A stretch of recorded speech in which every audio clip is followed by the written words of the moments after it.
How does the ordinary guide 2.0 start his day? In control of himself?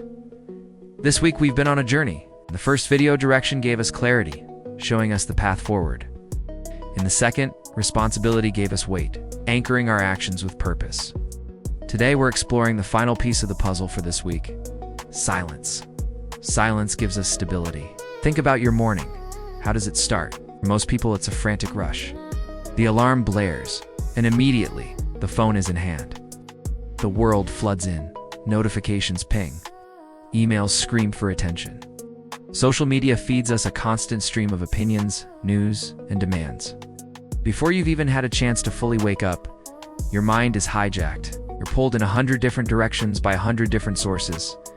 Each notification, each opinion, each demand is a little hook that snags a piece of your attention. You're not starting your day. The world is starting it for you. It's an invasion. It's your mental space. Your quiet sanctuary is immediately occupied by external noise. It's like waking up and finding your house is already full of strangers, all talking at once, all wanting something from you. If you don't intentionally guard your mind, especially in those first crucial moments of the day, you lose control before you even realize you had it.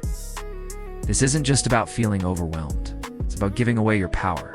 You're letting the world dictate your mood, your priorities, and your thoughts before you've even had a chance to decide them for yourself. This is where a fundamental distinction comes into play: the difference between reacting and responding. It's a core principle of mental discipline. Ordinary men react. The 2.0 man responds. Let's break that down. Reacting is impulsive. It's a knee-jerk emotional reflex. The notification pops up, and you instantly grab your phone.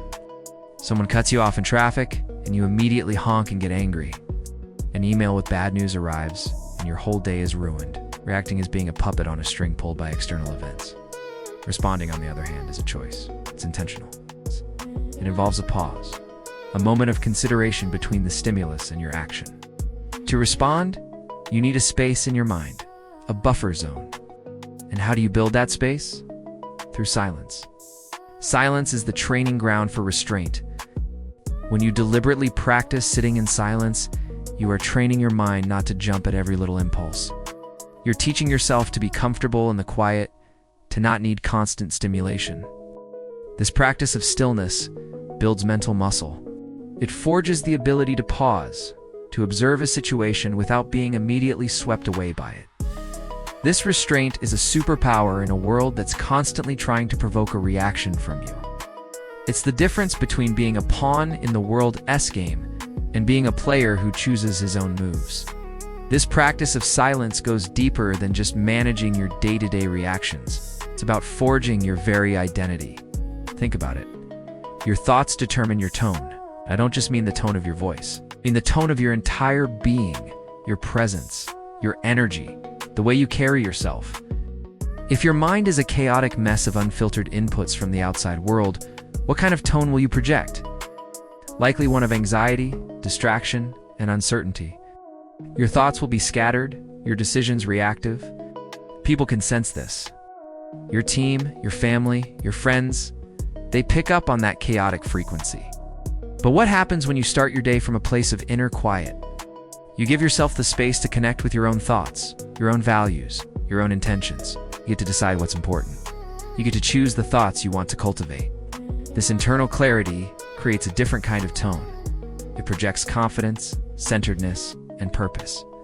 It shapes your leadership. A leader who is grounded in their own internal world, who isn't swayed by every passing opinion or crisis, is a leader people trust. They provide a stable anchor in a stormy sea. Your identity isn't something you just find, something you build, thought by thought. And silence is the foundation upon which you build it.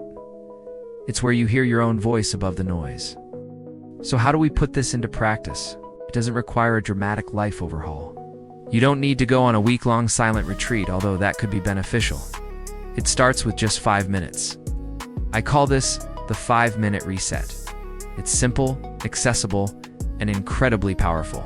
Here's what you do. Before you grab your phone, before you check your email, before you engage with the outside world, find a quiet place to sit. It could be a chair, the edge of your bed, or a cushion on the floor. Just sit still.